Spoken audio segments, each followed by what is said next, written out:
Bon, Jean-Pierre, donc bonjour. Bonjour. Alors, on t'a invité pour réagir en quelque sorte à la catastrophe qui vient de frapper Rouen. Toi, tu as bossé à peu près 40 ans dans une usine d'industrie chimique qui est la Grand Paroisse, qui est Grand Paroisse, une filiale de Total. Et du coup, on voulait un peu mettre en lumière ton expérience pour éclairer effectivement ce désastre. Alors, la première question un peu générale, c'est en fait, c'est quels sont les souvenirs ou les sentiments que l'explosion et l'incendie a entraîné chez toi. Euh, les souvenirs, je sais pas. Par contre, ça m'a fait penser à AZF. Plus toi que à ma boîte, même si j'ai connu des accidents mortels et graves, mais ça m'a fait penser à AZF. La même chose, quoi. Une ville qui est submergée par une catastrophe, quoi. C'est ça, en fait.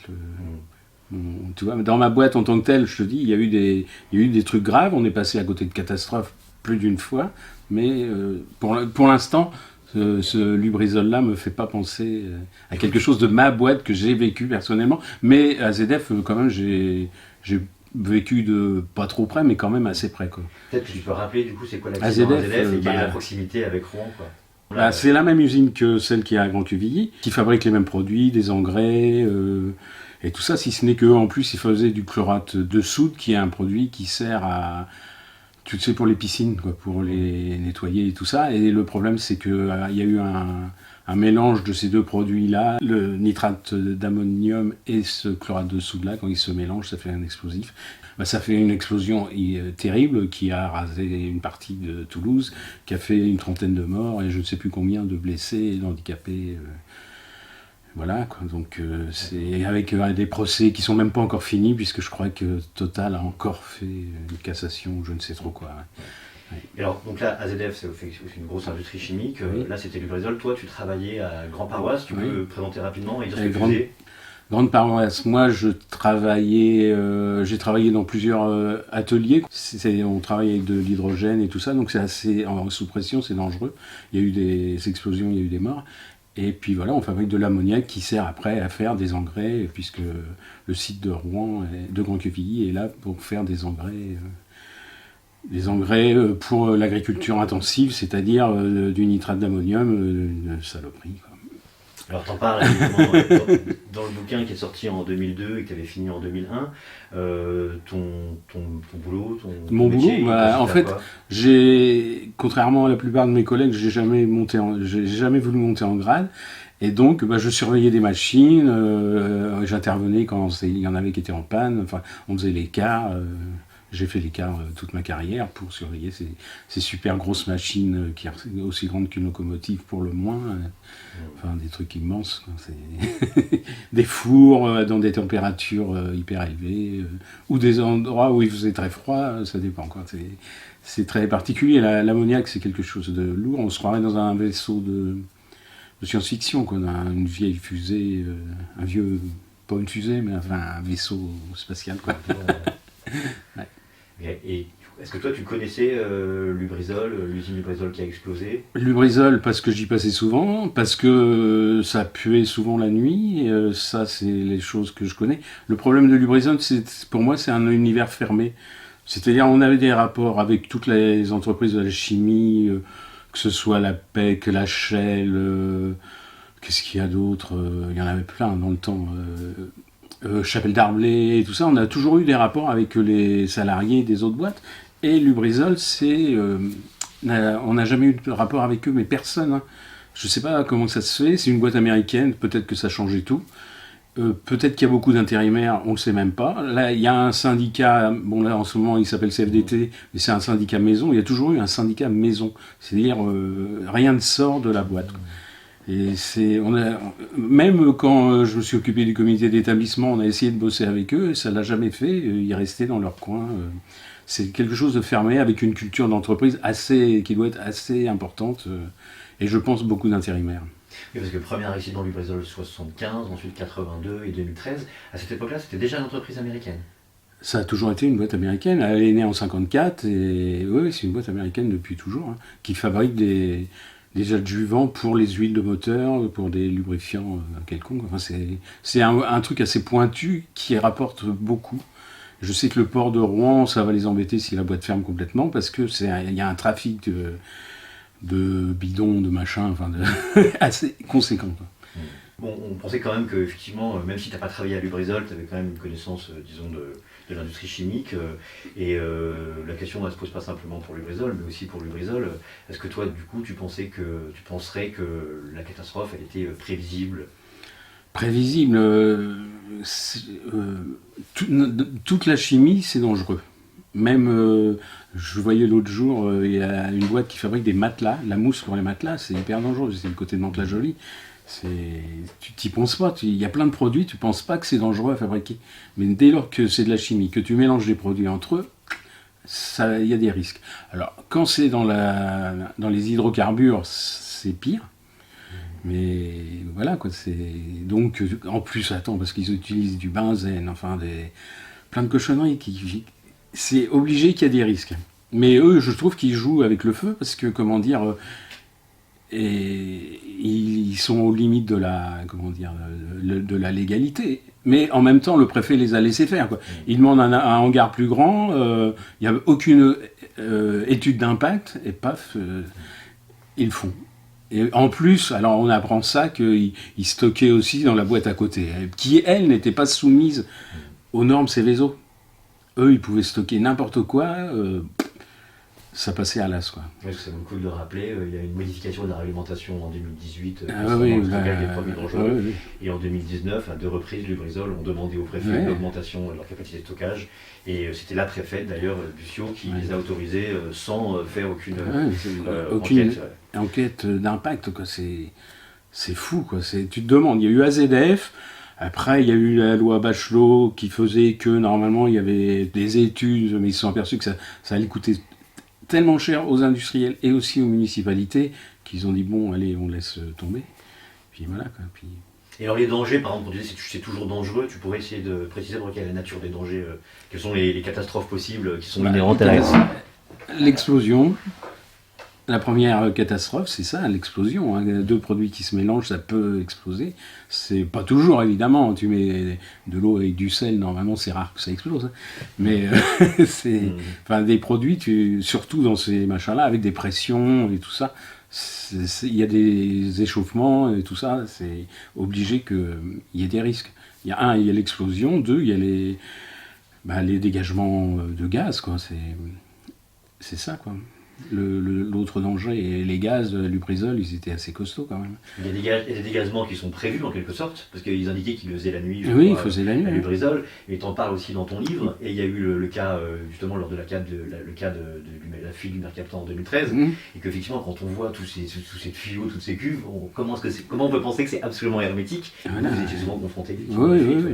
Et attends, dans ma boîte, avant, on fabriquait de l'acide sulfurique et de l'acide phosphorique, c'était des vieux ateliers, donc ils les ont arrêtés et tout ça, mais la nuit, ils dégazaient et tout ça, on se retrouvait avec les bagnoles piquées, il fallait refaire faire la peinture aux frais de la boîte et tout ça, enfin, et ça allait sur Grand Quevilly et tout ça.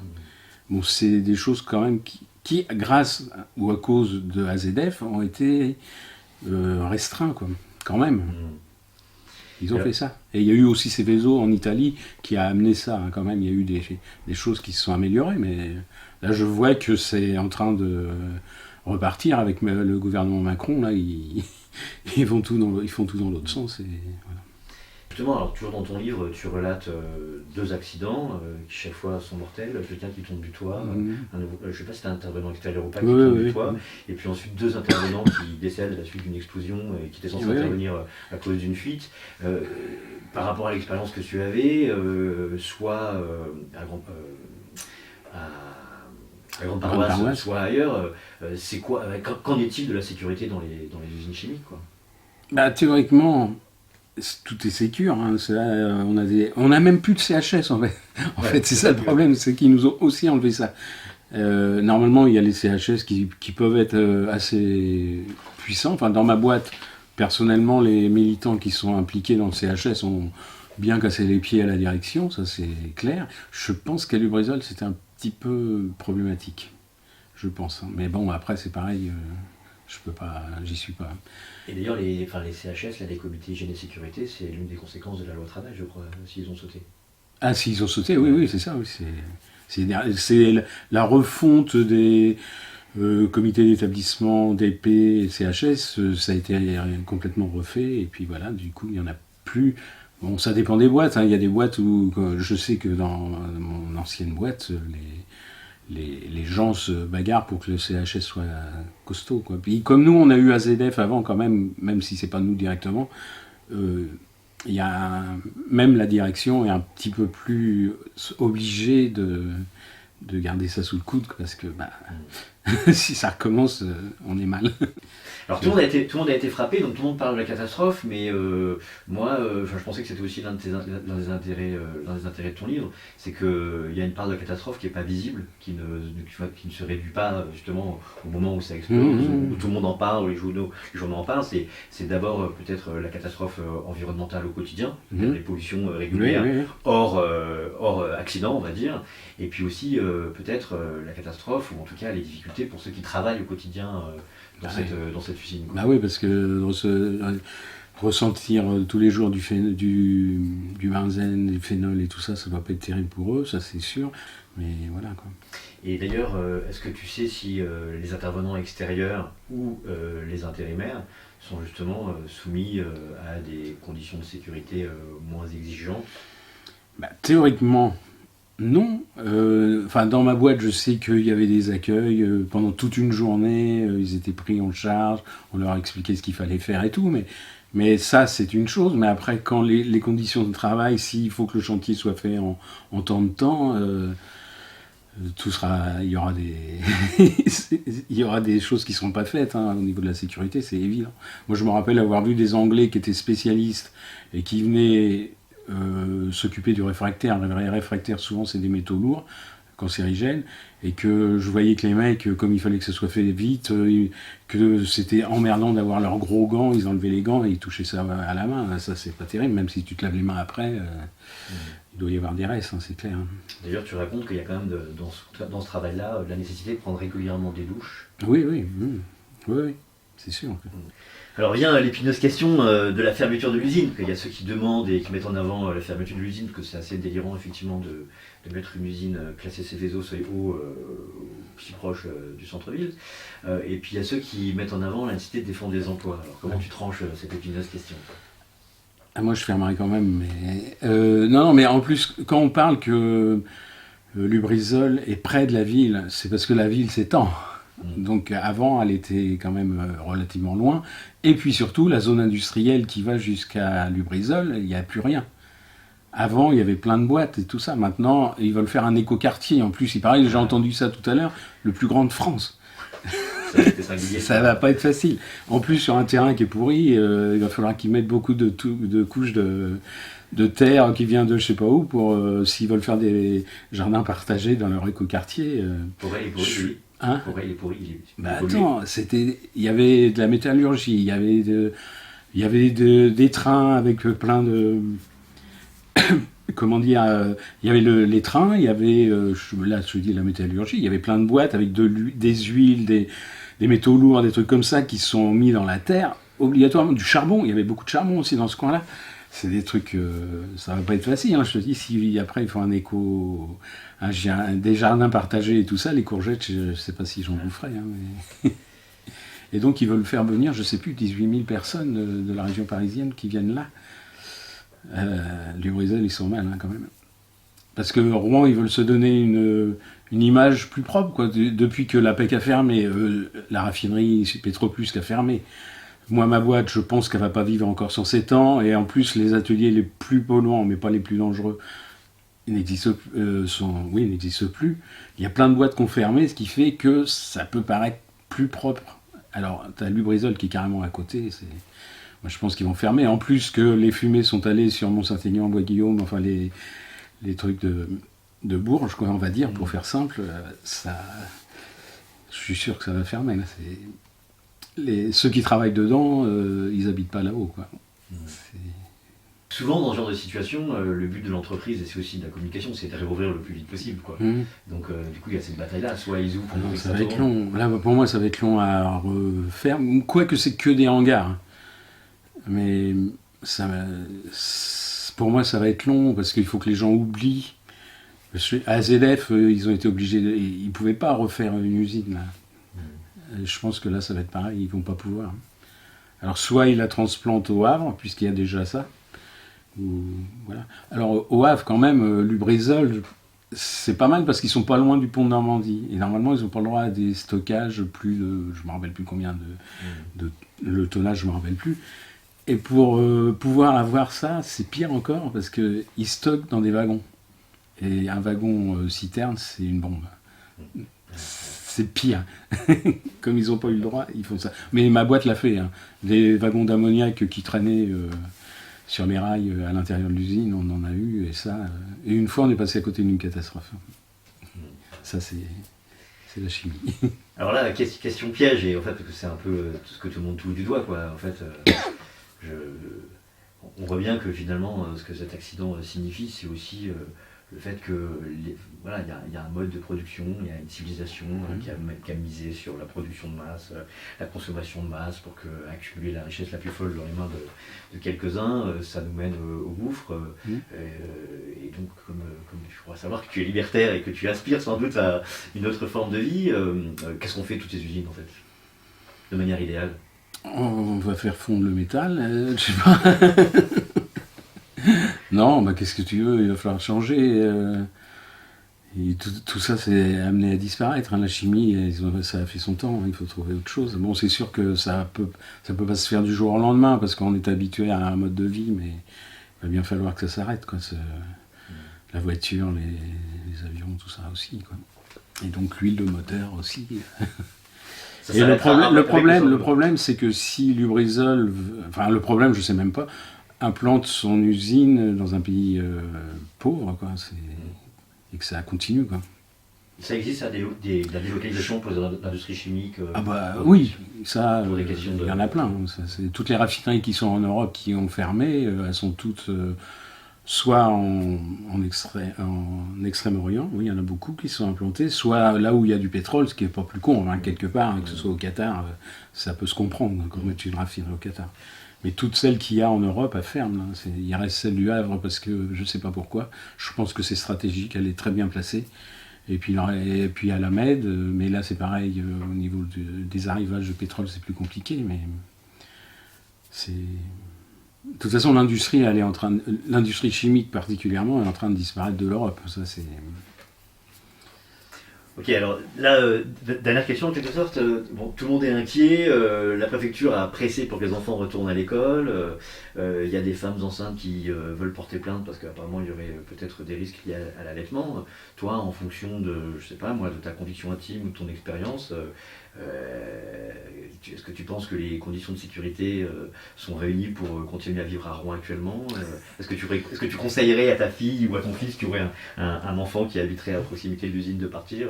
Vu qu'on n'a aucun élément, qu'est-ce qu'on fait alors là, là déjà, elle est arrêtée, donc il y a moins de risques, même si ça pue encore. Mais bon, qu'est-ce que je dirais non, je m'en vais pas, mais moi je vis sur 2 endroits, donc j'ai cette chance-là. Là, il va y avoir toute la dioxine et tout ça qui sont dans les terres, qu'il faut 12 ans pour que ça disparaisse, donc c'est chaud. Non, puis en plus c'est pollué jusqu'à vachement loin. Là. J'ai vu que dans la Somme, ils ont...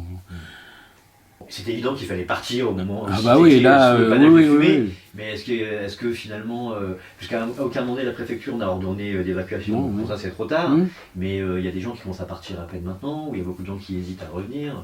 Toi, t'en penses quoi? Là, pour moi, ça y est, le plus gros est passé. Hein. C'est fait. Une fois que ça brûle plus. En fait, le problème, c'est la combustion hein, de tous ces produits-là. Une fois que ça brûle plus, bon, c'est pas terrible, mais bon, là, ça pue encore. Je peux comprendre qu'on revienne pas. Hein. Faut attendre un petit peu, mais là, pour moi, c'est pas pour ce coup-ci. Hein. Okay. Ce que je voulais dire, c'est que, un peu de promo, j'ai la bande dessinée Putain d'usine qui ressort. Et pour fêter ça, on a fait à Mont-Saint-Aignan la veille, le 25 septembre, la veille donc de de l'explosion. On a fait passer un spectacle qui s'appelle Putain d'usine BD Concert par une troupe de Lyon qui s'appelle Improjection. Et après, ça parle de putain d'usine, accident du travail et tout ça. Et après, il y en a plusieurs qui sont venus me parler d'une seule boîte, Lubrizol. C'est quand même que... Là, c'est le mercredi 25. C'était le mercredi 25. Ouais, j'ai vu ça. Ils m'ont parlé que d'une boîte. Et c'est des gens qui travaillaient en général dans la boîte ou... Pas du tout, mais c'était celle-là qui est restée dans leur... Ouais, c'est la plus olfactivement néfaste quand même. Oui. Ok, merci.